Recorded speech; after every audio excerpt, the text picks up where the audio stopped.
Olá, meus amigos, muito boa noite. Mais uma vez aí, então, com essa alegria que é o TED, né? E outra alegria que é o nosso amigo aqui lá de Goiás, Elias Moraes, ele que vai trazer aí o posicionamento, as reflexões dele em torno do tema que nós propomos para ele, a transição planetária.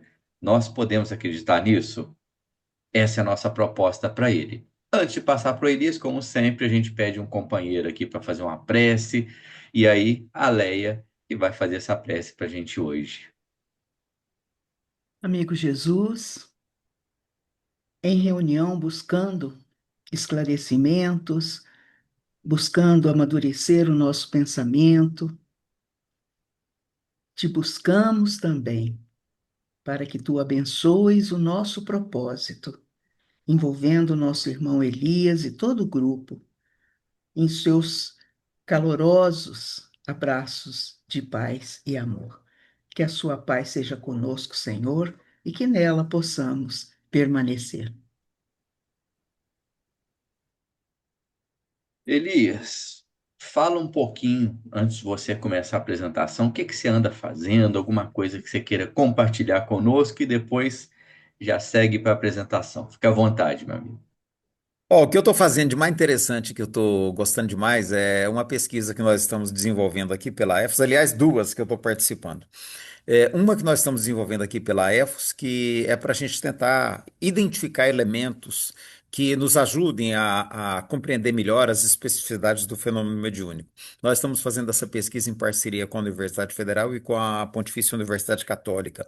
Então, uma pesquisa registrada no CNPq, com professores doutores, está sendo um trabalho muito interessante que eu acho que pode nos trazer uma contribuição relevante para melhorar, ampliar a nossa compreensão da mediunidade.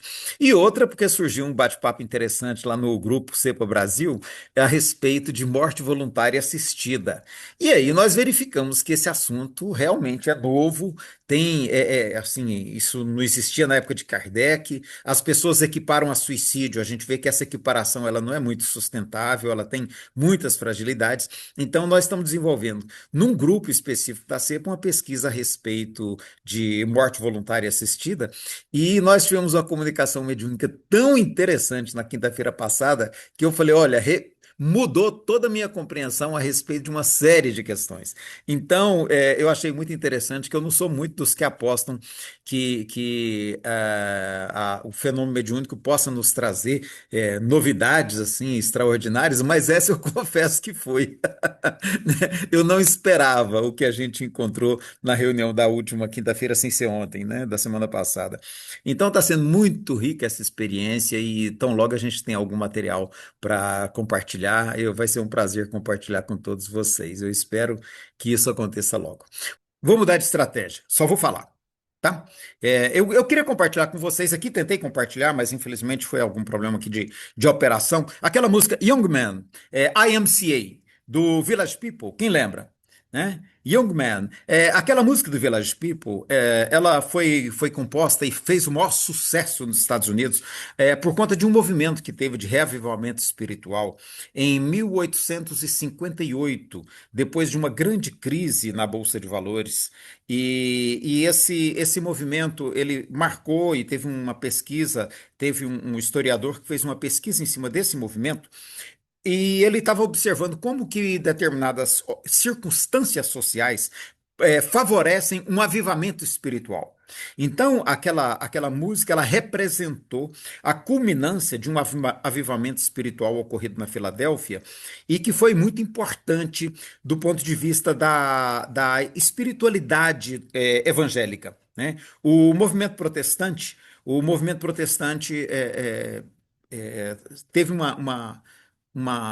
um reavivamento em função de circunstâncias sociais, tá? Em função de circunstâncias sociais que resultaram naquela música. E eu estou comentando isso porque teve um outro movimento também muito importante, né? Que foi o movimento da Ellen White, acho que muitos de vocês conhecem, né? A Ellen White, ela é uma religiosa do movimento protestante que também representou outra ocorrência dessa natureza. Os milenaristas da época estavam aguardando esse William Miller. O William Miller, agora vocês estão vendo, né? Pelo menos vendo, já que não ouvem, tá ok? Tá visível? Estamos vendo. Sim, William Miller, ele era um pastor protestante que, de repente, ele descobriu no livro de Daniel algumas profecias que eram muito específicas a respeito do que se esperava para ser a volta de Jesus. E ele fez todo um cálculo com base nessas profecias e percebeu que a volta de Jesus se daria entre 2023 ou entre 1800 e 20, como é que é agora? Agora eu perdi a data aqui, tá? 43, 44. Acho que isso mesmo, tá? Então, 1843 e 44 seria a volta de Jesus, né? E aí, aliás, é 53, 54. Eu posso estar equivocado na data aqui, tá? Perdão, porque eu esqueci de anotar a data. Então, eles tinham certeza que seria nesse período. E aí, é 54, tá? 1854. E aí, o que que acontece? Ele publicou esse estudo das profecias que ele fez, e teve uma profecia que também previa alguma coisa para 1853. E aí, essa profecia aconteceu um fenômeno interessante que lembrou essa profecia que ele tinha traduzido das profecias de Daniel, e aí todo mundo passou a dar atenção para o William Miller, falando assim: olha, ele realmente está fazendo uma leitura correta da Bíblia. E o meio evangélico explodiu em torno dessas profecias dele. E aí ficou todo mundo esperando para o ano de 1854, a volta de Jesus. E tinha alguém até conseguiu calcular a data prevista, que seria o fim da primavera, né? E aí a volta de Jesus não aconteceu. Então, quando a volta de Jesus não aconteceu, houve o que eles chamam de grande decepção. Tá? Grande decepção. A grande decepção. Aliás, eu até anotei aqui as datas, sim, gente, agora que eu me lembrei, porque eu perdi o arquivo, sabe? O meu computador pifou tudo. Foi 22 de outubro de 1844. Né? Então, Jesus retornaria à Terra entre 43 e 44 e não aconteceu. Então, houve esse grande desapontamento. Esse grande desapontamento originou o que a gente conhece hoje como a Igreja Adventista do Sétimo Dia. Então, eu estou chamando a atenção para isso porque essa ideia de mudança do mundo, ela é muito antiga, né? As perspectivas milenaristas, isso é muito antigo. Já desde os judeus antigos que a gente vê a esperança de uma terra prometida, a terra prometida que inclusive hoje está sendo usada para finalidades horríveis, que é o que está acontecendo na região ali do Oriente Médio, como nós chamamos, né? A esperança de uma nova Jerusalém, depois que Jerusalém foi destruída, e aí os profetas falando da nova Jerusalém e profetizando a reconstrução de Jerusalém, depois, né, a esperança de uma terra renovada, tá? A volta de Jesus com os cristãos da época de Jesus. Paulo acreditava que Jesus ia voltar enquanto ele ainda estava vivo, está registrado nas cartas dele. Aí depois não deu certo, aí vem o milenarismo com a esperança de Jesus no final de 1000 anos, que está lá registrado no Apocalipse, né? E depois em 1000 anos não aconteceu. Então essa ideia de volta de Jesus, de transformação do mundo, de mudanças profundas na sociedade, elas alimentam o sonho humano desde muito tempo aqui na nossa sociedade judaico-cristã. E ultimamente, desde que surgiu o Espiritismo, essa ideia passou a ser traduzida no sonho de um mundo de regeneração.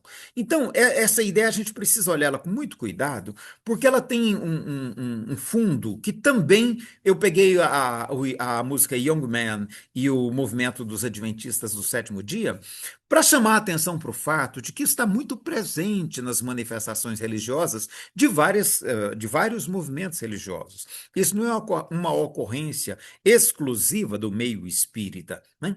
E quando a gente pega para analisar o nosso caso em especial, a gente tem que voltar à história e verificar o que estava acontecendo no ambiente social onde Kardec vivia, para a gente verificar se havia alguma coisa que sinalizava para um movimento social nessa direção. Então, quando a gente vê que Hegel alimentava a ideia de que nós estávamos alcançando um auge civilizacional, Né? A gente vê, por exemplo, Saint-Simon apresentando, escrevendo um livro, Uma Nova Cristandade, imaginando a possibilidade de um mundo mais solidário, inspirado nas diretrizes do Evangelho.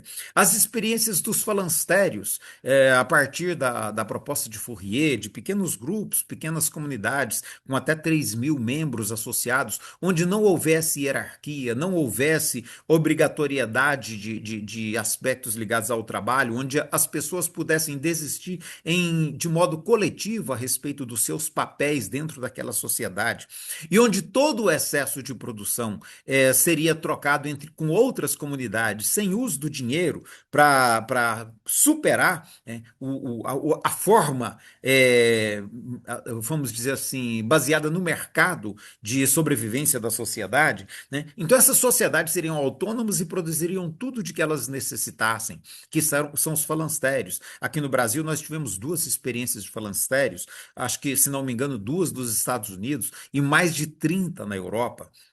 Então, tudo isso era um movimento efervescente na época. A esperança de um mundo melhor, ela estava no sentimento de todas assim, de toda aquele grupo de pensadores iluministas ali do século XIX, ao lado de Kardec. E, naturalmente, isso repercutia nas mensagens mediúnicas que também chegavam para Kardec. Hoje, mais do que nunca, com os estudos modernos da mediunidade desenvolvidos por aquele escritor, aquele pesquisador espírita chamado Elias Moraes, né?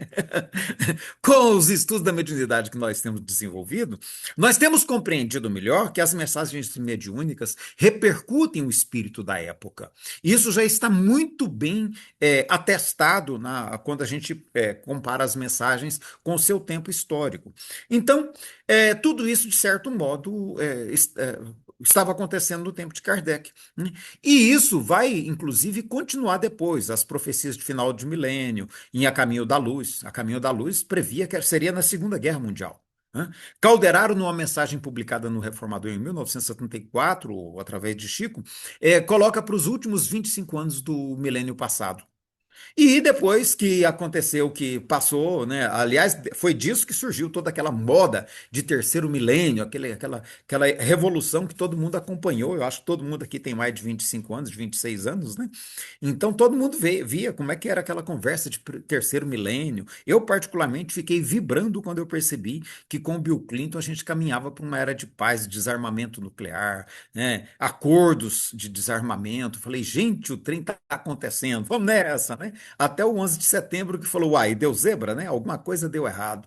E aí virou tudo do avesso e a coisa bagunçou do jeito que bagunçou. E aí depois que bagunçou tudo, aí as profecias mudaram de novo.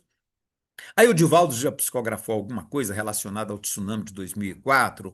Aí depois já não, era 2011, 2012 que era o calendário maia. Depois mudou para a data limite de 2019. E aí a cada frustração inventava uma nova profecia.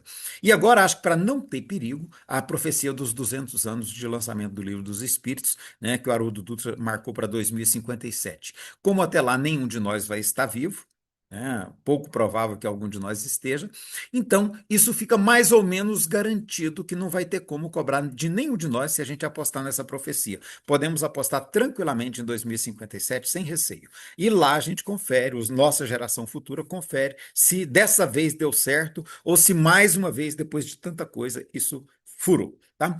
Eu trago isso até para lembrar que essa visão, gente, milenarista, essa preocupação de mudança, de Nova Jerusalém, de volta de Jesus, ela só existe na nossa tradição espiritual. Se você for para o budismo, o conceito deles é de impermanência, de transformação contínua, né? Eles acham que tudo está em permanente mudança, não existe uma transição acontecendo agora. As mudanças são parte do processo do próprio universo, da própria natureza. Então, essa ideia não vai ter o menor sentido para eles, não vai ter o menor sentido para o pessoal da China, que é 1,4 bilhão de pessoas, para a África, que tem 1,2 bilhão de pessoas. Então, isso não existe para outras sociedades. Isso é uma coisa nossa.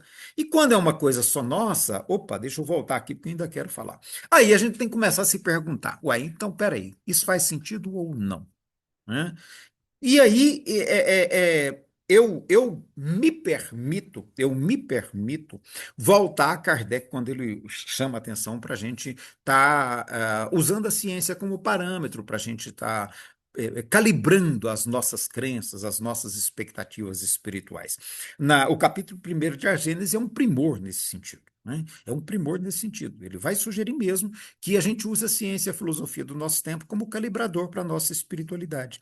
E aí, ao ponto de ele dizer que se algum dia a ciência mostrasse que a gente estava equivocado em algum ponto, que a gente mudaria. E, a meu ver, nesse ponto, a ciência chamada história, a ciência chamada antropologia, né, a ciência chamada sociologia, eles já nos oferecem elementos suficientes para a gente entender que era essa uma expectativa daquele momento e que não adianta a gente ficar investindo nela, né?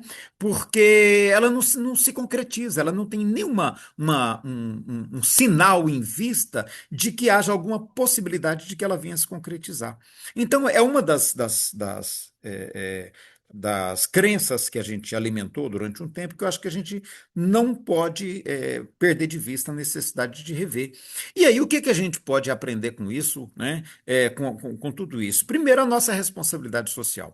A grande contribuição que Kardec previu para o Espiritismo, ele entendeu que, através das comunicações mediúnicas que aconteciam, né, vocês vão cansar de me ouvir repetir isso, mas eu acho que é importante. Através das comunicações mediúnicas que estavam acontecendo no seu tempo, Kardec entendeu que seria possível provar a imortalidade da alma e a comunicação dos espíritos conosco, encarnados, e que, dessa maneira, seria possível chamar atenção para o lado espiritual, para a realidade das múltiplas experiências aqui na Terra e que tudo isso ia promover uma mudança de consciência de tal relevância que nos possibilitaria, nos forneceria os elementos necessários para uma transformação da nossa sociedade, uma transformação moral de toda a sociedade, elevando a Terra de um patamar que ele classificou em mundo de provas e expiações para um outro, de mundo de regeneração, onde a humanidade poderia se voltar mais para o espiritual. E aí, quando fala de a humanidade se voltar mais para o espiritual, eu, de novo, olha ele repetindo o sonho dos personagens sociais do seu tempo. Era o sonho do Saint-Simon, era o sonho do Fourier, e eu estava brincando com ele, era o sonho, inclusive, do Karl Marx, né, que via na crise do capitalismo, que era iminente, a possibilidade de os trabalhadores se organizarem e criarem uma sociedade onde os trabalhadores definiriam os rumos do próprio mundo, do seu modo de trabalho, do seu modo de produção.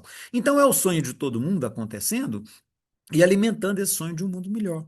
Então, disso, o que é que nós podemos aprender quando a gente entende, né? E aí eu vou responder a pergunta: transição planetária, podemos acreditar nisso?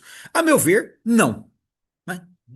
Curto e grosso. Não tem por que a gente alimentar esse tipo de pensamento mais, uma vez que a gente percebe que ele tem um cunho milenarista que não faz muito sentido para nós. Faz muito mais sentido para nós a gente pensar por outra perspectiva, que é a perspectiva das transformações contínuas a que todo o universo está sujeito, a que todas as sociedades estão sujeitas, a que nós, enquanto indivíduos, estamos sujeitos. Até porque, se a gente for pensar um pouquinho a respeito da classificação que Kardec faz, ele vai dividir os. Quantos planetas mesmo nós temos no universo, gente? Quantos mesmo? Alguém anotou aí para mim um dia, eu não lembro, né? Parece que é alguma coisa de zilhões e zilhões e zilhões de planetas no universo. Então, você pegar zilhões de planetas no universo e dividir em 5 categorias, isso já me mostra que isso é apenas um recurso didático e nada mais que isso. Então, Kardec está simplesmente tentando mostrar com isso que os planetas evoluem, que as sociedades evoluem, que tudo evolui no universo. E aí, quando ele divide em planetas primitivos, de provas e expiações, de regeneração, celestes e divinos, né? Então, assim, quando ele faz essa divisão, a gente já vê que é puramente didática e que nós não podemos nos prender a isso. Então, não há uma transição planetária em vista de mundo de expiações e provas, de provas e expiações para a regeneração, porque essa divisão ela é apenas didática. Ou seja, essa mudança que está acontecendo é a mudança que sempre vem acontecendo e pela qual nós somos responsáveis, mudanças que nós temos que abraçar para que nós consigamos melhorar as condições de aprendizado que nós oferecemos aos espíritos que reencarnam aqui na Terra. Só isso e pronto, sem nenhuma preocupação de transformação miraculosa, de alguma transformação extraordinária, de acontecimentos especiais, né? Porque eles já se mostraram, assim, isso já se mostrou uma crença, vamos dizer assim, não gosto da palavra ingênua, não, porque isso seria depreciar a crença alheia e até mesmo a nossa de outros momentos históricos, mas uma crença infundada, vamos dizer assim, uma crença infundada.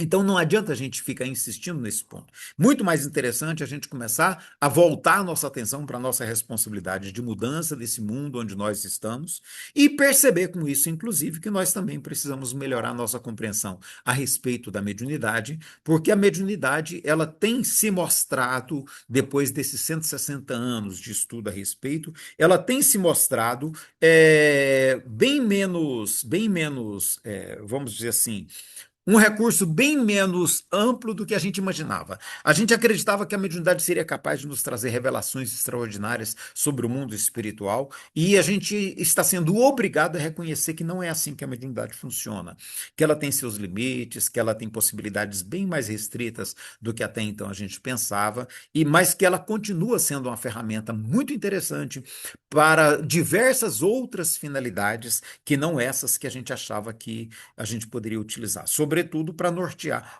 para orientar o nosso conhecimento. Nisso ela se mostrou insuficiente e incapaz. Então a gente precisa hoje entender que talvez Chico Xavier tenha razão, sim, de orientar muito mais a mediunidade para finalidades terapêuticas, como ele fez aqui no Brasil, sob influência inclusive de Bezerra de Menezes, sabe? E para a finalidade consoladora, como ele fez através das cartas familiares, que é algo que a mediunidade pode continuar ainda ajudando, tá?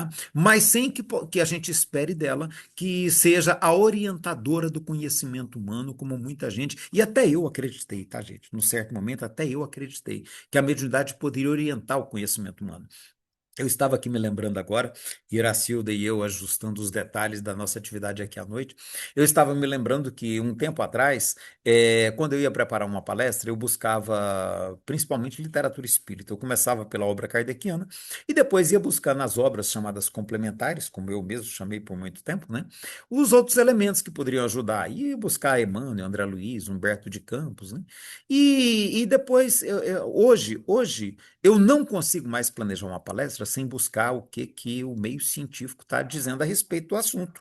Hoje eu acho que eu não dou conta mais de fazer isso, porque eu vejo, eu cometi muito engano a usar autores mediúnicos, referências mediúnicas, sem conferir isso do ponto de vista do que a história, do que a antropologia, do que a ciência nos oferece. Eu afirmei em palestras públicas que pensamento é onda eletromagnética, muitas vezes, né? Até cair a ficha que não era e que eu tinha que dar o braço a torcer que não era e pronto. Então eu penso que isso reposiciona, sabe? Entender que não existe nenhuma transição planetária acontecendo, que isso foi mais um movimento social da época que inspirou médiuns e pensadores a ver essas transformações do mundo de uma forma espiritual, de uma forma vinda de outras esferas para poder conduzir os homens a um mundo melhor. Isso foi um sonho milenarista que a gente precisa admitir que aconteceu e que hoje a gente tem muito melhores condições de entender isso, fincando o pé na realidade e assumindo o nosso papel de transformadores da realidade social. Essa é a contribuição que eu teria a dar. Eu acho que agora a gente abre para o bate-papo, que vai ser muito mais interessante conversando com todos do que eu continuar insistindo mais, que eu acho que o que eu tinha a dizer já está esgotado. Muito obrigado. A gente que agradece, Elias. Você deixou muito claro o seu ponto de vista. Eu acho que você jogou um balde de água fria em muito espírita por aí. Mas vamos ver aqui nesse povo aqui, o que que eles acham? Jogou balde de água fria neles ou eles concordam? Compartilhar o balde de Posso, água fria que eu mesmo levei. posso colocar, posso colocar alguns pontos? Pode, fica à vontade. Então, porque eu fui estudar também, porque eu gosto muito desse tema, né? E eu fui procurar na Gênese, que é a parte que mais Kardec trata sobre esse assunto. E eu sempre uso a Kardecpédia, e aí eu fui pesquisar o texto origem no livro na Revista Espírita de 1866, em outubro, onde ele tem um texto chamado Os Tempos São Chegados, que praticamente ele usou na íntegra, tá, para fazer isso depois na Gênese. E aí na Gênesis ele acrescentou mais dois itens e modificou o texto. Então isso também já é um quebra-gelo, né? Que eu sempre acompanho muito o Elias falando, sempre compartilhei muito dessa ideia também com ele, tá? De que tudo era trazido pelos espíritos, que os textos, quando Kardec. Tanto que tem muita gente que fala, não, que quando ele estava na revista espírita, ele estava experimentando, ele estava testando a ideia. E quando ele vinha para o livro, ele tinha já o arcabouço espiritual, e aquele texto já era um texto de arcabouço espiritual. E isso daí, para mim, que também com o tempo caiu de terra, né? E eu vi que não era assim. E o que eu acho interessante é o seguinte: Kardec, quando você vai ler o texto na Revista Espírita, ele suprimiu algumas partes importantes, tá? Que ele talvez não tenha achado importante para a época, mas que para mim, lendo aquele texto, foi muito importante, tá? Porque na verdade ele acreditava com mudança social, tá? O combate das ideias. Ele falou que ele via no tempo dele, aquela avanço da ciência na Europa, avanço do conhecimento, as trocas de ideias, que aquilo ali já era o princípio da mudança de para o mundo, porque ele não usava essa palavra de transição planetária. Quem fortaleceu essa transição planetária, essa ideia, foi o Divaldo, quando ele publicou o livro no Movimento Espírita. E quando era assinado por Divaldo, dava um certo engajamento no movimento espírita, e aí a palavra transição planetária foi abarcada pelo espiritismo, que é comum, né? Tanto que o espiritismo muitas vezes é sincrético e ele acaba absorvendo o que o espiritualismo em geral está apontando no planeta e acaba vindo também parar no espiritismo. Tá? Então isso daí é muito complicado. Eu sempre falo do modismo do espiritismo. Parece uma modinha, daqui a pouco está dentro da casa espírita. Daqui a pouco está todo mundo falando daquilo e muitas vezes não tem cunho científico, não tem nada. Tá? E Divaldo, quando escreveu os livros, acabou dando uma assinatura embaixo como médium. E aí eu trouxe uma coisa muito interessante, vendo na palestra até de uma pessoa muito reconhecida pela FEB, tá? Que no livro dos médiuns, tá? Na 267, no item 8, que coloca assim: reconhece ainda os espíritos levianos pela facilidade com que predizem o futuro e precisam fatos materiais de que não nos é dado ter conhecimento. Os bons espíritos fazem que as coisas futuras sejam pressentidas, quando esse pressentimento convenha. Nunca, porém, determina datas. A previsão de qualquer acontecimento para uma época determinada é indício de mistificação. Tá? Então, quer dizer, tá isso lá no livro dos médiuns, né? E Kardec dizendo isso, quer dizer, então também Kardec nunca trouxe data, nunca se apoiou muito nessa questão de data. Sempre se apoiou muito na questão da religiosidade, né? Da crença em Deus, que nós espíritas acreditamos em Deus, né? E de que ele, de toda alguma forma, ele está sempre alavancando e dominando todo mundo, né? Sem tirar o nosso livre-arbítrio, sem tirar a nossa ação. E aí Kardec também traz nesse texto que eu falei da Revista Espírita uma coisa muito importante, né? Que ele fala que os espíritos, né, são mensageiros de Deus. Eles constroem, eles modificam, eles mudam o mundo.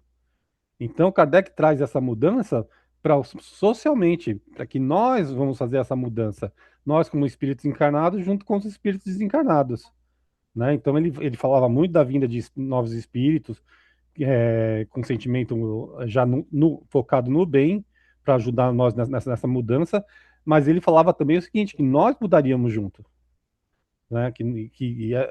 Não dessa transição planetária com medo de que a gente vai ser expurgado para um outro planeta, que é de uma obra também muito antiga lá atrás no Espiritismo, né? Que é os Exilados de Capela, que trouxe essa visão de medo, né? Contando a história dos espíritos que foram exilados, que deixaram seus entes queridos, seus amores, em outro planeta, e tudo que eles gostavam lá e tiveram que ser expulsos, né? E essa ideia não cabe, eu acho que mais para nós espíritas, né? Nós temos que trabalhar mesmo, é o que o Elias fala muito da questão da ciência. Então nós estamos num momento de transição, mas essa transição é política, é social, é quando a gente está falando de identidade de gênero, é quando a gente está falando de feminicídio, é quando a gente está falando de misoginia, é quando a gente está falando do ataque aos animais, é quando a gente está defendendo todas essas questões que estavam muito engavetadas e muito lento no nosso processo de desenvolvimento enquanto humano, enquanto sociedade. Aí que está a transição planetária. E só vai acontecer se a gente fizer nossas escolhas muito bem feitas na hora dos nossos votos, né? Para que realmente a gente consiga continuar debatendo essas ideias que Kardec já falou lá atrás, tá? Porque a nossa guerra, na verdade, vai ser nas ideias, né? E conseguir que essas ideias profiquem e a gente consiga, assim, transformar o mundo para um mundo melhor, tá? Onde já não tenha mais feminicídio, não tenha mais ataque aos animais, onde não tenha mais ataque ao meio ambiente, que não tenha mais tantas guerras, tá? Se a gente conseguir isso, sim, a gente vai ter um mundo de regeneração. Se a gente não conseguir isso, o que adianta mudar quase o mundo inteiro para outro mundo? É melhor deixar isso daqui e que a gente continue evoluindo, tá? É um posicionamento que eu acredito muito. Elias, você quer fazer algum comentário ou passamos por Ricardo e depois você comenta? Deixa eu comentar já alguns pontos que eu acho Tá. importante. O Eli até tinha me provocado, né? Então eu já quero começar dizendo que o Davi respondeu muito bem, melhor do que eu poderia para o Eli, né? Porque realmente, quando a gente pega aquele texto, Os Tempos São Chegados na Gênese, a gente percebe, gente, Kardec acreditou nisso. Kardec acreditou que o mundo ia passar por uma profunda transformação, como passou, se a gente for analisar, passou. A gente só não pode perder o tamanho dessa transformação de vista, tá? Se a gente for pegar historicamente, o que aconteceu em seguida? Depois que Kardec faleceu, vamos resgatar aqui a história, né? Kardec acreditava que o mundo de regeneração aconteceria brevemente. Ele escreve isso, tem comentários na Revista Espírita, em obras póstumas, tá? Ele não transpôs isso para os livros principais dele, mas ele acreditava que a mudança seria breve, né? Tanto que ele acredita que seria por volta, que seria ainda assim, naqueles anos mesmo, tá? E se a gente vê, logo que ele faleceu, aconteceu. A declaração de guerra da Prússia contra a França foi um ato que revolucionou a Europa inteira. Né? E a invasão e a dominação da Prússia sobre a França, que foi rechaçada pelo pessoal, pelos trabalhadores, gerando aquela experiência muito interessante que foi a Comuna de Paris. A Comuna de Paris foi uma reação dos operários que não aceitaram a derrota e que tomaram para si a responsabilidade de defender a França, né? E que foi exitosa por 72 dias, até que os próprios franceses, os grandes empresários franceses, os banqueiros franceses, financiassem milícias para poder minar o processo da Comuna de Paris. Então foi com a ajuda dos próprios franceses que ela foi combatida, porque eles viram que estava ascendendo ali um movimento de caráter socialista, revolucionário, e eles não queriam que isso acontecesse. Então, a tentativa de mudança ela aconteceu. Kardec tinha razão. Tá? Kardec tinha razão, Saint-Simon tinha razão, Fourier tinha razão, Karl Marx tinha razão. Né? Não foi vitoriosa. A estrutura do sistema capitalista foi superior e não permitiu que a revolução acontecesse. Depois esse sonho vai continuar acontecendo, a gente vai ver com a Revolução Bolchevique na Rússia, tá?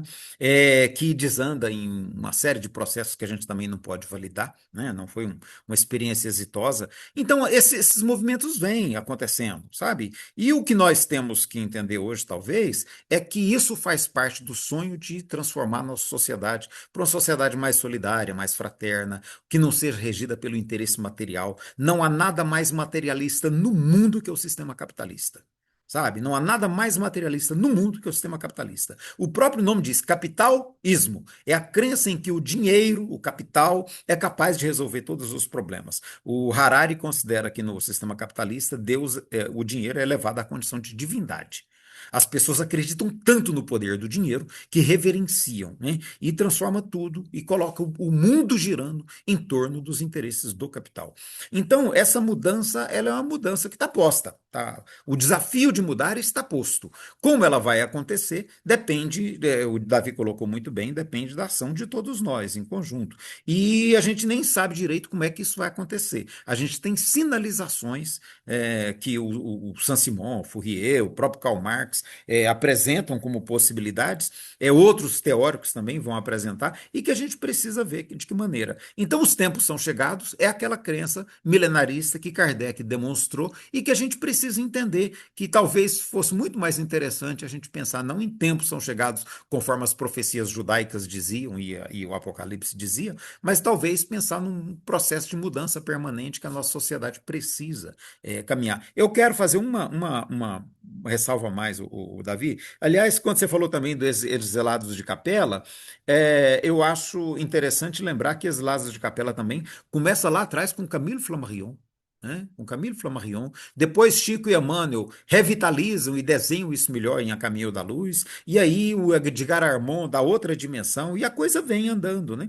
A gente tem que entender que, gente, esse discurso não dá mais. A gente não pode ficar insistindo nisso, senão a gente pode ser acusado, com razão, de sermos ingênuos, né? E essa transição planetária não tem como a gente pensar ela para o mundo inteiro. Então, mesmo a gente tentando revitalizar essa ideia hoje, dar algum significado, a gente já tem hoje condições de perceber que o nosso mundo ele tem uma complexidade muito grande, nós não vamos conseguir transformar o mundo inteiro no mundo de regeneração. Kardec até chega a comentar que pode ser que essas diferenças estivessem aqui na Terra mesmo, lá na Gênese. Ele fala isso, capítulo 5, me parece, 6, por ali, no início da Gênese. Ele fala que pode ser que essas diferenças fossem aqui na Terra mesmo. Eu acho que nesse ponto ele está mais certo do que quando ele prevê que os tempos são chegados. Sabe, aqui na Terra mesmo nós já temos hoje países que desfrutam de uma qualidade de vida excelente, muitos deles ainda em cima da exploração dos que estão em fragilidade, e isso é um problema que precisa ser enfrentado. Nós temos hoje um conflito posto aí na geopolítica com modelos de sociedade, onde nós temos um modelo capitaneado pelos Estados Unidos e pelo chamado Ocidente, outro modelo capitaneado pela China, que está tentando aí em paralelo com Rússia, com a Índia não faz parte desse processo, né? Mas que está tentando botar outro modelo de sociedade em disputa. Então, essa disputa vai continuar, ela vai continuar, e nós temos que estar agindo dentro dela para que o lado que for mais esperançador para todos nós possa prevalecer. Então, eu penso que é o que o Davi falou, sabe? A gente tem que estar com muito pé no chão em relação a que movimentos a gente apoia, para que a gente apoie movimentos que sinalizem para um mundo mais solidário, mais harmonioso, mais voltado para o espiritual, menos voltado para as questões materiais. Tá? Eu gostaria só de comentar isso. Aí deixa os colegas falarem primeiro. Então vamos deixar o Ricardo falar. Olá, pessoal, boa noite, Elias. Bom demais ter você com a gente aqui. Eu que sinto saudade, Ricardo. É, Você falou da tradição judaica cristã, essa crença, né? Eu tinha localizado há uns dias atrás e trouxe aqui só para ilustrar o livro Provérbios do Velho Testamento, 2, 21, 22. Olha só o que está lá. Pois os justos habitarão na terra e os íntegros nela permanecerão. Mas os ímpios serão eliminados da terra, e dela os infiéis serão arrancados. Isso aqui foi escrito pelo menos 500 anos antes de Jesus. Porque os provérbios, a tradição coloca em Salomão, mas sabe que foram vários autores, escrito num período de 900 a 500 anos antes de Jesus. Essa ideia tem 500 anos antes de Jesus. Notem que é exatamente o que propõe a literatura mediúnica de Chico Divaldo, e é mais ou menos o que a gente encontra às vezes em Kardec, né? Então eu colocaria o primeiro ponto. Será que não tem uma ponta de verdade?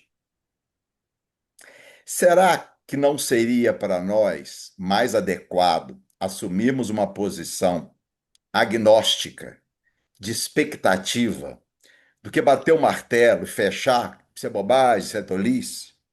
Uma ideia que traz tanta tradição, que vem de tanto tempo, não teria algo de verdade? Que não fosse essa transição agora, que nenhum de nós acredita nisso, Mas não teria algo a ver? Essa é a primeira reflexão. A segunda reflexão é o seguinte: em Kardec, a gente encontra a esse respeito duas posições distintas. A primeira, que era muito cara aos espíritas antigos, que era de não voltar à Terra. Isso está em Kardec. Evoluir, fazer o bem para não precisar voltar à Terra, poder ir para mundo superior. Essa era uma ideia, isso está apresentado em Kardec. E ao mesmo tempo a gente encontra em Kardec essa ideia também de expulsão dos maus e ficam os bons. Espera lá. Então, o fazer o bem nos habilita a não precisar voltar na Terra ou nos habilita a poder continuar na Terra? Nota que são ideias contraditórias. Você acha que isso na obra de Kardec talvez tenha sido ideias de espíritos diferentes e Kardec não percebeu essa contradição? Não percebeu que em alguns momentos a ideia era de não voltar, em outros momentos a ideia era de permanecer? Como você vê essas ideias em conflito aí no pensamento de Kardec? Ô, Ricardo, eu penso que a gente não pode cobrar de Kardec o que a gente não cobra de nenhum outro autor. A gente nunca cobrou do Kant, a gente nunca cobrou do Hegel, a gente nunca cobrou do Karl Marx, a gente nunca cobrou do Althusser, a gente nunca cobrou de nenhum autor, de nenhum outro autor, a gente cobrou que ele fosse coerente em 100% dos seus textos, que ele jamais errasse em nenhum aspecto, que ele não fizesse escolhas teóricas ou metodológicas inadequadas. A gente nunca cobrou isso de ninguém. A pergunta que eu faço é: por que que nós vamos de cobrar de Kardec coisas que a gente jamais cobraria de outro autor? Sabe? É porque a gente fica divinizando a obra kardeciana, a gente fica imaginando que ela foi trazida por espíritos superiores, como é que é? E monitorada pelo Espírito da Verdade, que era o próprio Jesus. A gente fica com essas crenças de fundo, sabe? Orientando a maneira como a gente vai lidar com a obra kardeciana, e a gente fica esperando dele o que a gente não pede de mais ninguém. Então, Kardec, hoje não tem como a gente dizer mais. Quando a gente analisa a obra kardeciana desarmado do espírito de sacralidade, a gente constata que há contradições. Há contradições, há insuficiências, há pontos que Kardec apostou e apostou errado. Isso faz parte de qualquer trabalho literário, de qualquer proposta filosófica, né? A gente tem hoje críticas, né, a René Descartes, onde René Descartes errou. Então, por que que a gente não pode também pensar que Kardec pode ter cometido equívocos, pode ter feito apostas mal sucedidas, sabe? Eu penso que é mais simples a gente pensar assim. Aí, quando você falou assim, por exemplo, de que isso está lá em Provérbios, eu falo assim, ó, exatamente por isso que isso é repetido até hoje. Porque isso faz parte das nossas crenças ancestrais e que vêm sendo reproduzidas ao longo do tempo. Kardec é um homem que integra a nossa sociedade judaico-cristã. Então, ele também está movido por essas crenças. Ele leu a Bíblia. Ele também está alimentando essas esperanças. Ele, Saint-Simon, o próprio Fourier, mesmo sendo ateu. A gente vê que Karl Marx também, apesar de ateu, ele também está imerso nessas crenças e manifesta essas crenças nos seus escritos em alguns momentos. Então, isso é o pano de fundo que vai alimentando tudo que vai acontecendo dentro de um determinado segmento social. E por isso que eu acho interessante a gente comparar com outras espiritualidades.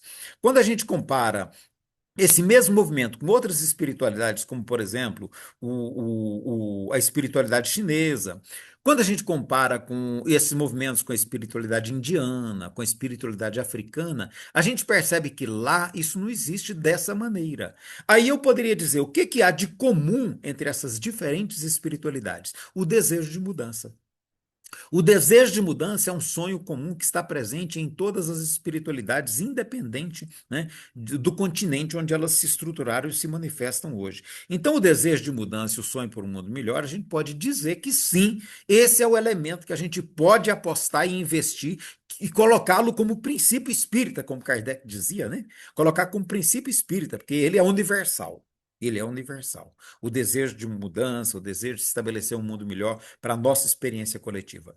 Então, eu acho que é mais sensato hoje a gente admitir que há contradições em Kardec, sabe? Que ele fez apostas que não se concretizaram e que nós podemos, nem por isso nós precisamos abandonar o projeto inteiro. Não, de maneira alguma. Para mim, o projeto kardeciano ele continua sendo extraordinário, porque o projeto dele é de um movimento de espiritualidade que se ancore na racionalidade. Racionalidade compreendida como ciência e filosofia, sabe? Porque se a gente entender isso como uma proposta kardeciana, sabe, a gente vai perceber que é desse movimento que vai surgir, portanto, toda uma inspiração para a mudança da sociedade. E nisso eu acho que a proposta de Kardec continua extremamente atual e ela é animadora para esse movimento em que a religião cada vez mais vai perdendo credibilidade na nossa sociedade. Eu penso que o Espiritismo tem muito a ganhar se ele reafirmar a proposta kardeciana de fé raciocinada, porque o mundo não está comportando mais. Kardec já sentia isso no seu tempo. Ele falava que essa religião ela é do passado. E, por incrível que pareça, ela sobrevive ainda hoje. Então, essa religiosidade fanatizada, desassociada da racionalidade, Kardec achava que ela não tinha mais espaço no seu tempo, mas ela continua resistindo. Então, eu acho que nós, enquanto meio espírita, temos que ser a opção para aqueles que buscam espiritualidade racional, uma espiritualidade ancorada na ciência e na filosofia. Eu acho que nós temos que ser essa opção. Pode falar, Eli. Boa noite, gente. Elias, muito obrigado mais uma vez, né, pela presença. Esse tema, para mim, é sempre confuso, porque eu acho que o problema maior com esse tema é uma questão muito mais de linguística, de como as expressões estão sendo usadas, do que as ideias que estão por trás. Só alguns pontos. Fora da tradição judaico-cristã, tem algumas ideias a esse respeito. Eu vou citar duas. Na tradição indiana, pelo menos parte dela, porque quando a gente fala tradição indiana é tão ramificado quanto, né? Parte dela acredita que nós estamos vivendo numa era chamada de Kali Yuga, que vai acabar, que vai acabar. O período das trevas, Kali Yuga, vai acabar e vai começar um período chamado Satya Yuga, que é o período da paz e da concórdia. Fora da questão religiosa, mas muito difundido no Ocidente, está a ideia da nova era, da era de Aquário, principalmente defendida por quem acredita em astrologia, etc, etc, né? Mas no sentido de que assim, é uma mesma ideia de uma nova era que vai acontecer, mas fora de uma tradição religiosa, vamos dizer, estabelecida. Eu acho, Elias, que a gente não tem elemento suficiente para dizer que algo não está acontecendo. Eu acho que, da mesma forma que a gente pode acreditar que não existe uma transição planetária em curso, eu acho que as pessoas podem acreditar que existe uma transição planetária. Eu não queria usar esse termo, mas vamos usar, que é o tema, né? Uma transição em curso, por dois motivos. Primeiro, porque, conforme você disse, ou Davi disse, a transição é constante, a mudança é constante. Ao longo da história humana, entre os encarnados, essa transição é constante. Mas, mesmo a transição sendo constante, os próprios historiadores vão pensar determinados eventos ou determinados períodos para marcar, ainda que didaticamente, mudanças grandes que aconteceram. Queda de império, iluminismo, revoluções, né? Tanto no Ocidente quanto no Oriente, são usadas para marcar esses tempos. Então, embora a mudança seja contínua, a gente vê que existem eventos, e não são eventos pontuais, né? A gente fala assim, a queda do Império Romano, sei lá, demorou um tempão, não caiu assim, um dia tinha império, outro dia não tinha império, né? Não quer dizer que vai acontecer de uma hora para outra. Mas eu acho que justamente porque as mudanças são graduais, chega um ponto, e aí eu vou voltar nisso depois, chega um ponto em que acontece um evento, ou vários eventos simultâneos, que no futuro, porque no presente ninguém consegue identificar isso, né? No futuro, aquela série de eventos é caracterizada como uma revolução, como uma transição, como uma mudança, e é usada para marcar um período. Eu não sei, sinceramente, se a gente tem elementos para daqui a 100 ou 200 anos, ou 300 ou 500, seja lá quanto for, os historiadores da época dizerem assim, no início do século XXI e durante o século XXI aconteceu uma transição. Entendeu o que eu quero dizer? É assim, porque a gente está nela. Como a gente está vivendo nela, como a gente está no tempo, né? Eu acho que é muito difícil a gente falar se está acontecendo alguma coisa ou não. Quando você e o Davi colocam que é uma mudança que está acontecendo no planeta, no aspecto humano, eu não vejo contradição com o que, por exemplo, Kardec propôs de que iriam reencarnar espíritos que iriam promover essas mudanças. Essa mudança que você está falando, a mudança que o Davi está falando, né, todo esse avanço, ou pelo menos essa tentativa de avanço social, está sendo promovida por quem aqui na Terra? Está sendo promovida por pessoas que há 50 anos atrás ou 80 anos atrás não estavam encarnadas. Agora estão.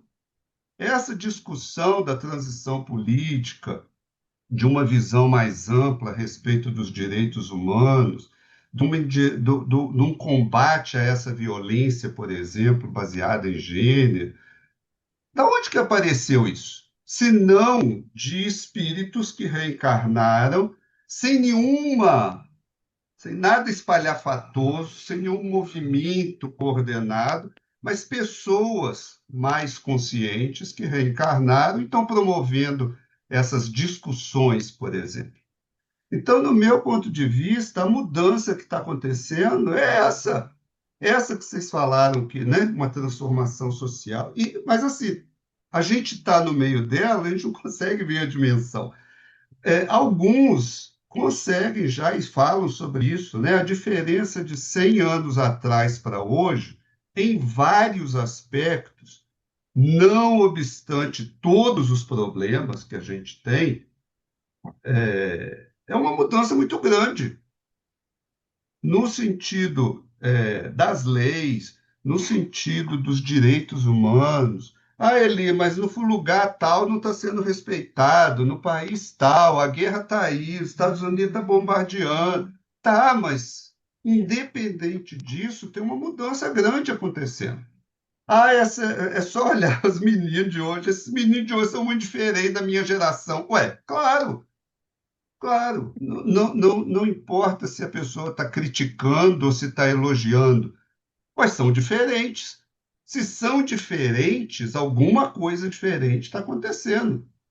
Então, tirando toda essa espalhafatosa transição planetária, do jeito que ela é propagada, eu acho que a ideia de uma mudança, seja ela, né, no aspecto social, seja ela no aspecto intelectual, eu comentei com você, eu acho que no aspecto intelectual, uma grande mudança está acontecendo, uma transição para um pensamento sistêmico anticartesiano.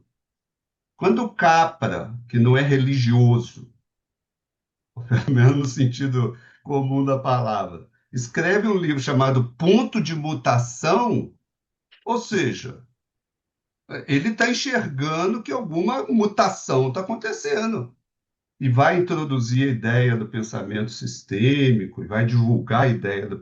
Então, eu acho que está acontecendo uma mudança, né? Talvez não naquele aspecto espalhafatoso de que vai ser na data tal, de que os espíritos vão ser expulsos. Não, nada disso. Uma mudança que é natural na evolução espiritual e, para eu terminar minha fala, eu já falei muito, é uma mudança que tem cunho espiritual, no sentido mais amplo da palavra. E aí eu tenho minhas dúvidas se só ciência e filosofia estão habilitados a falar disso. Porque ciência e filosofia, no sentido comum, quase que abdicam da questão espiritual. Então, se nós, espíritas, vamos discutir não apenas, né, sob o ponto de vista material, como eu já falei, que é, para mim é patente que está acontecendo alguma coisa, mas também do ponto de vista espiritual, a gente passa a ter que olhar outras fontes de cunho espiritual que estão fora da ciência e da filosofia, voltada só para as questões materiais. E aí, todas essas tradições, judaico, cristã, nova era, os teosofistas, os Rosa-Cruzes, os astrólogos, e não sei mais quem, porque não é um. A ideia é assim, alguma coisa está acontecendo para tanta gente diferente, de pensamentos diferentes, de ideias muito diferentes, terem esse. Você chamou de sonho. Eu acho que o sonho existe justamente porque ele está acontecendo, justamente porque algo está acontecendo, né? É, mas concordo que essa história de transição, com data marcada, expulsão dos maus, isso não tem sentido. Mas eu acho importante que a gente reconheça que algo está acontecendo. E está acontecendo muito rápido, em muitas áreas. Outro dia, conversando no nosso grupo, né, o Ricardo mandou um artigo sobre. Agora os estudiosos estão começando a voltar a ver o valor dos rituais, por exemplo. Uai, gente, alguma coisa está acontecendo. Que até 10 anos atrás, ou 20 anos, eles colocavam isso como coisa de gente ignorante. Agora já tem muito intelectual que está voltando a reconhecer que esse conhecimento, entre aspas, ancestral, pode ser que tenha alguma coisa a ver. Então, nesse ponto que eu concordo com o Ricardo, talvez seja mais interessante a gente observar, acompanhar, do que fechar completamente uma questão que, óbvio, não vai ser nessa encarnação, mas que daqui a 200 ou 300 anos a gente tenha que voltar atrás no que a gente tinha falado. Mais uma vez, obrigado por trazer o tema e as discussões. O Elias, vou te fazer uma É. proposta aqui. Que a transição do nosso tempo aqui, ela está acontecendo, nós já passamos de uma hora, tá? Uhum. O Paulo, ele disse que o comentário dele, a contribuição dele vai no mesmo sentido do Eli. Eu vou propor a gente passar para o Paulo, depois volta para você e a gente encerra com o João. E se você quiser fazer um Eu prefiro comentário, que o João também fala que eu fale volto. e eu falo em seguida, se você não se importar. Então, vamos seguindo. Paulo, fique à vontade. Boa noite, pessoal. Boa Agradecer noite, como eu Paulo. faço. Boa noite, Elias. Agradecer como eu faço sempre ao grupo e nesse encontro ao Elias, porque de fato esse grupo me ajuda a pensar muito. E pensar é coisa que alimenta a gente, né? Mas, enfim, eu quero fazer também a minha campanha de aumento do tempo de estada aqui nesse pensamento. E eu vou começar demonstrando que o meu pensamento está muito no sentido que eu entendi que o Elias propôs, que o Eli propôs. Eu estou lendo ainda, já fiz uma primeira lida, mas estou lendo, já falei dele aqui.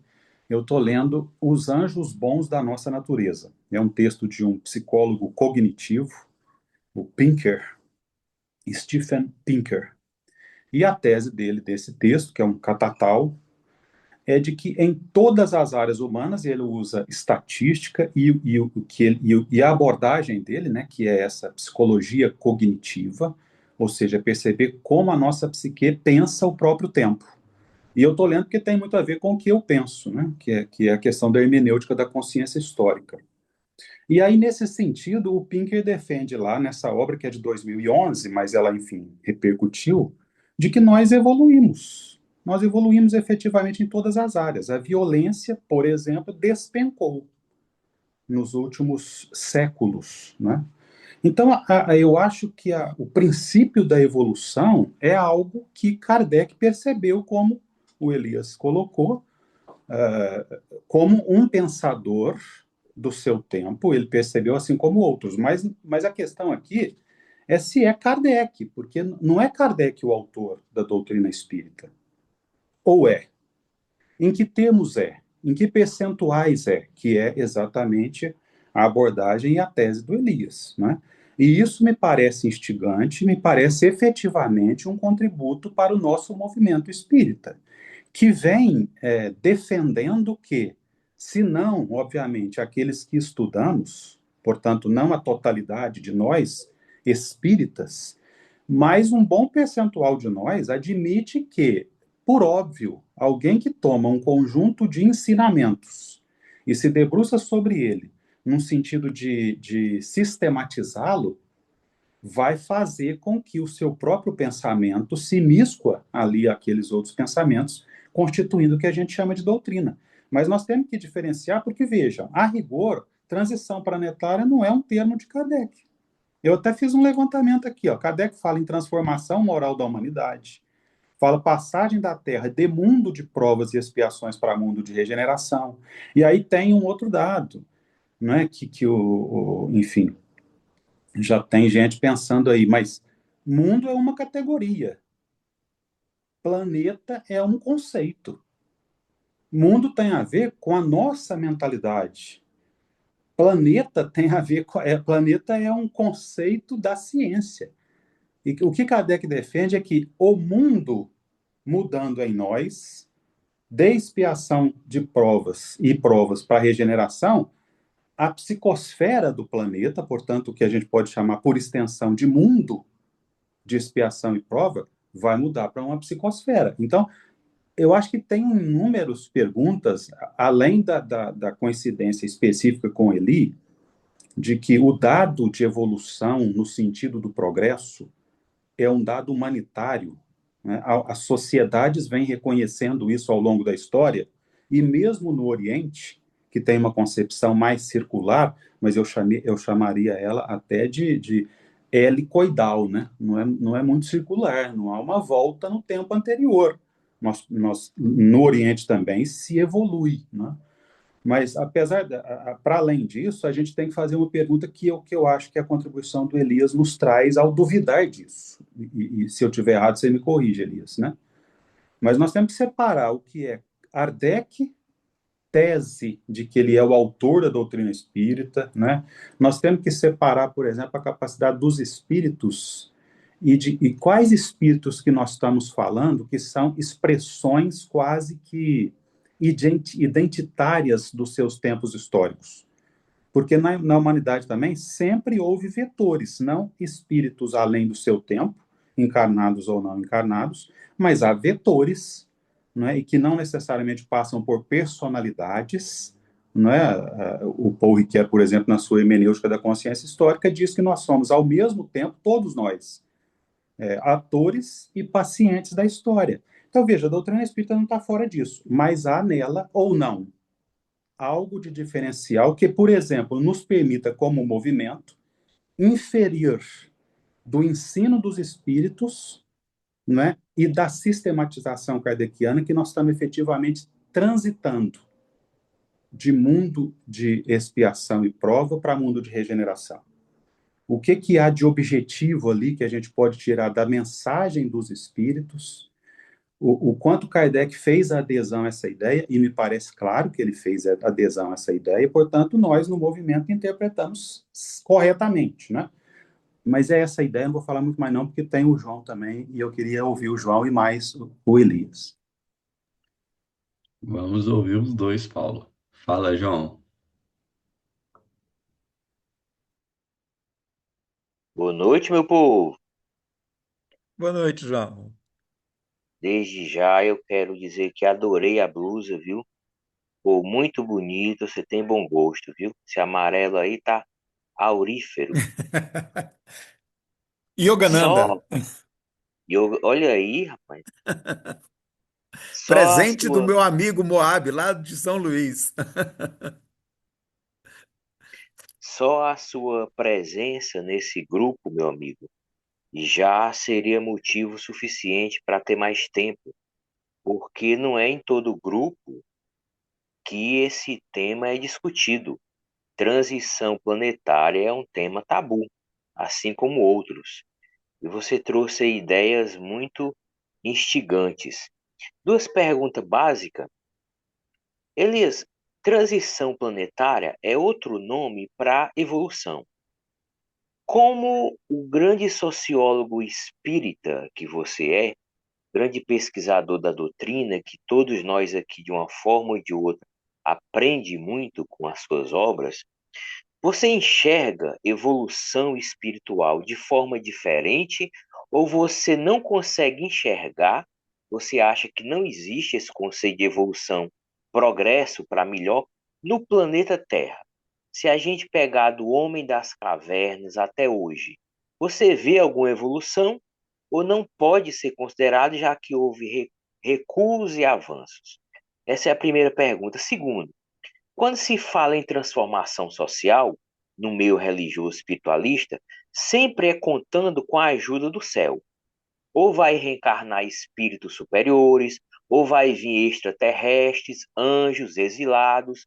Você vê a possibilidade de ocorrer uma transformação social, de o planeta se tornar um lugar mais justo, sem intervenção do alto, só entre nós aqui embaixo, se organizando, com luta de causas sociais. Essas são as duas perguntas. Parabéns, meu amigo. É muito bom revê-lo, viu? Gente, que tanta coisa boa. Bom, agora é comigo, né? Então vamos lá. Bom, em primeiro lugar, muito obrigado pela interlocução, que eu acho extraordinária. Eu vou ver se eu consigo, nos 6 minutos aqui, responder tanta questão séria que me foi apresentada. Eu vou começar pelo que o Eli apresentou aqui, Eli. Apenas uma questão de leitura. Sim, apenas uma questão de leitura, exatamente. E a minha posição é: eu absolutamente discordo da leitura que tem sido trazida sob o termo de transição planetária. Eu acho que essa leitura é péssima, ela não ajuda o espiritismo, eu acho que ela nos coloca numa situação vulnerável diante dos outros setores pensantes da nossa sociedade. Eu acho que ela nos deixa em condição vulnerável, por isso que eu sou contrário a ela e concordo que é só uma questão de leitura. Algo está acontecendo? Sem dúvida, sem dúvida. Como sempre aconteceu. Como sempre aconteceu, as mudanças, nós sabemos que teve várias mudanças importantes ao longo da história, e nós estamos, Kardec entrevê que nós estamos diante de uma mudança extremamente importante, que começa com o iluminismo. Ele vai falar que começou há mais de 100 anos. Então, sem dúvida, nós estamos vivendo uma mudança que é importante, sim. E só eu acho que a questão que nós temos que perceber é que ela não é profética no sentido da tradição judaica, de achar que ela foi antecipada desde os profetas judaicos lá, sabe? E que Jesus anunciou isso, sabe? E que João no Apocalipse. É só isso que a gente precisa tomar cuidado, porque eu penso que essas visões proféticas, elas são traduções de sonhos. Elas são traduções de sonhos e não profecias no sentido, daquele sentido espiritual, que sabe, que o Haroldo Dutra adora e que eu acho questionável, sabe? E que o nosso amigo William Miller também apostou e que se mostrou frustrante. É disso que eu acho que a gente tem que sair. Para mim é disso que a gente tem que sair, sabe? Se a gente quer um espiritismo racional, nós temos que abrir mão dessa perspectiva, porque ela não é racional, né? Eu até anotei aqui, olha, essa mudança que nós estamos vivendo pode ser semelhante ao iluminismo? Tomara que seja, tomara que seja. Eu até acho que tem a ver. Kardec achava que tinha a ver, né? Então assim, nós temos que entender que o que está sendo proposto é uma mudança de estruturas sociais. Uma mudança muito mais profunda, que tem a ver, por exemplo, com a mudança do fim do feudalismo. Agora, nós sabemos que, apesar do fim do feudalismo, a monarquia não terminou sobre a Terra. Nós ainda temos mais de 50 monarquias no planeta. Então, as mudanças também não são planetárias, como a ideia de Kardec passava e como tem sido propagado pela ideia de transição planetária. Então, se vai acontecer essa mudança, eu até anotei aqui, ó, tomara que a China vença essa disputa de modelo de sociedade e que não dê com os burros na água como deu com a União Soviética. Porque se isso acontecer, aí sim nós vamos ter historiadores comemorando as mudanças que aconteceram na virada do século XX para o XXI e não na do XIX para o XX, como Kardec previu.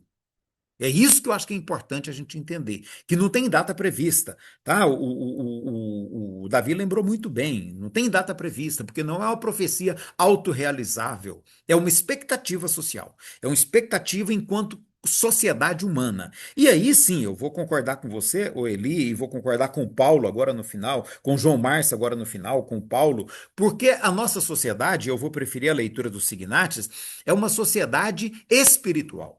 A gente precisa, talvez, superar o paradigma da divisão de sociedade material e sociedade espiritual. Essa é uma divisão cartesiana que ela também é questionada em outras culturas. Em outras sociedades, eles não fazem essa divisão. O espiritual e o material está tudo junto. Eu estava ouvindo hoje o Davi Krenak, né? O Ailton Krenak, tá? Associei com o Davi Copenau, que também traz isso, né? Davi Copenau, Ailton Krenak e vários outros. Como é que é o nome daquele outro, gente? Um professor de história que também é indígena. E eles falando para a sociedade deles não tem essa divisão de material e espiritual. Tudo é espiritual para eles. Então eu prefiro pensar que nós somos uma coletividade de espíritos trabalhando para tornar o planeta Terra um ambiente melhor para o nosso aprendizado coletivo. Sabe, para o nosso aprendizado coletivo. Então não é que virão espíritos superiores, não. Nós estamos aqui, todos nós, tentando fazer essa mudança.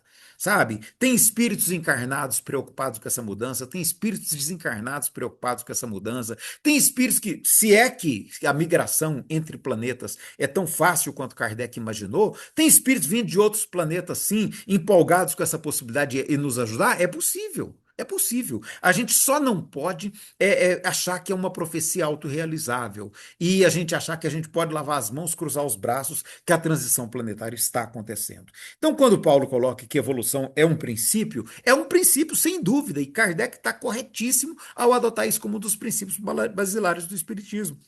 Nós evoluímos enquanto consciência individual, nós evoluímos enquanto sociedade, nós evoluímos enquanto planeta.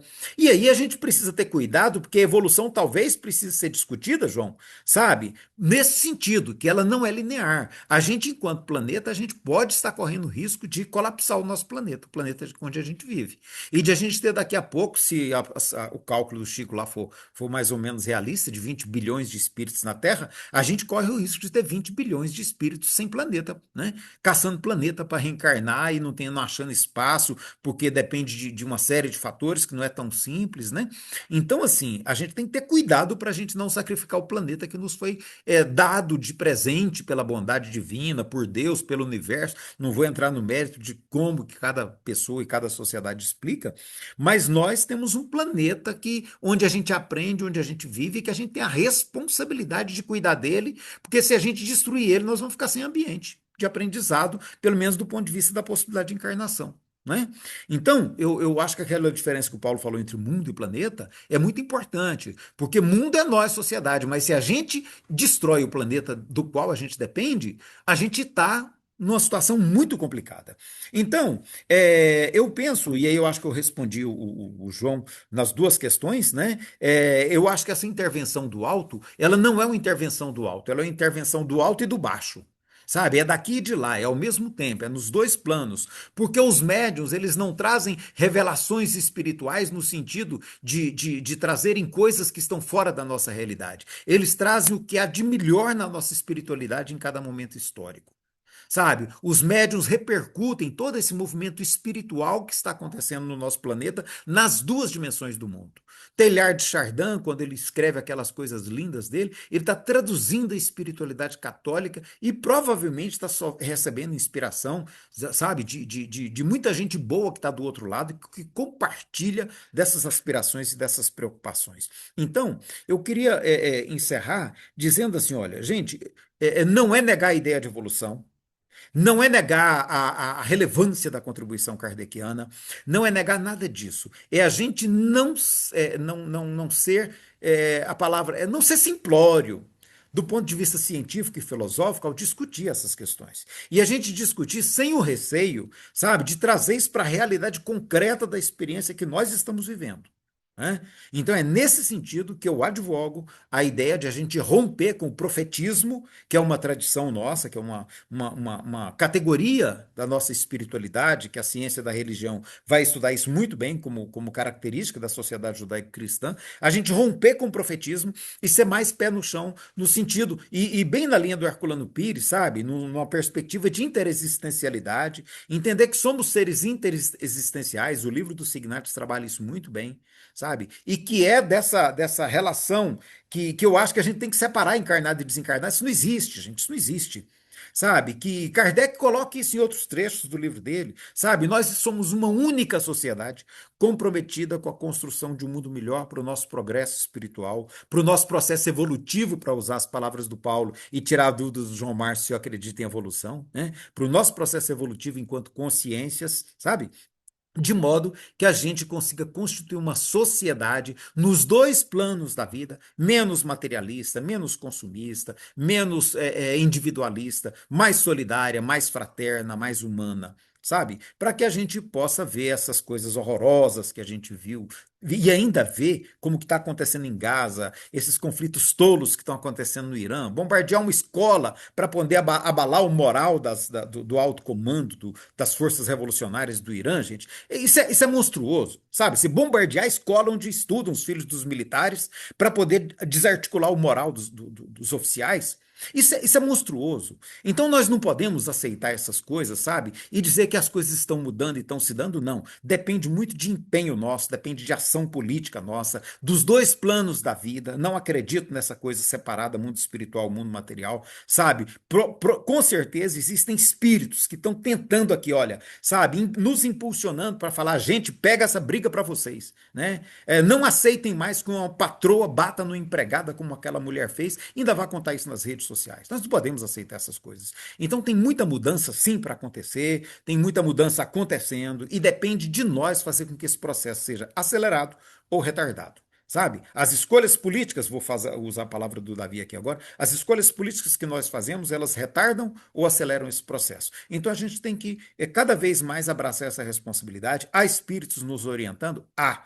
Mas é aqui na materialidade da vida, no concreto da vida, que a gente vai fazer esse processo ou ser bem-sucedido, ou naufragar ainda por mais 2 ou 3 séculos, porque não existe data prevista e 2057 é uma grande ilusão, sabe? Que a gente tem que começar a denunciar para que a gente não seja taxado de inocente e de ingênuo. É só nesse sentido que eu digo, transição planetária. Nesse sentido, pelo amor de Deus, não contem comigo. Né? Mas no sentido de mudança e de progresso, estamos juntos e vamos, com certeza, transformar essa terra, esse mundo, essa sociedade nossa, num ambiente melhor para a gente reencarnar daqui a uns 50 anos, quando eu estiver voltando.